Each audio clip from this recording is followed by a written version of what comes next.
بسم الله الرحمن الرحيم. الرحمن علم القرآن خلق الإنسان علمه البيان. الشمس والقمر بحسبان والنجم والشجر يسجدان. والسماء رفعها ووضع الميزان ألا تطغوا في الميزان وأقيموا الوزن بالقسط ولا تخسروا الميزان.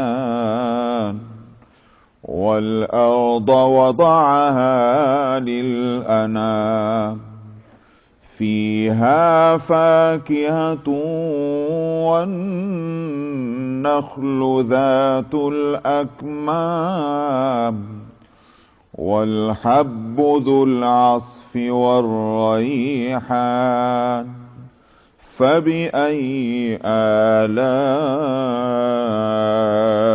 ربكما تكذبان.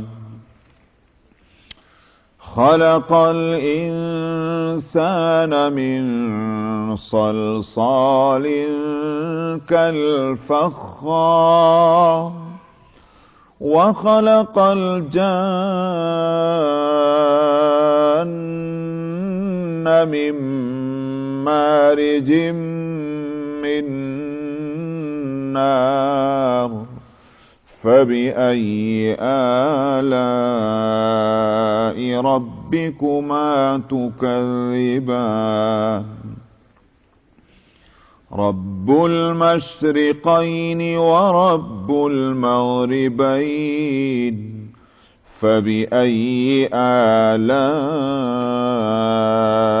ربكما تكذبان. مرج البحرين يلتقيان بينهما برزخ لا يبغيان. فبأي آلاء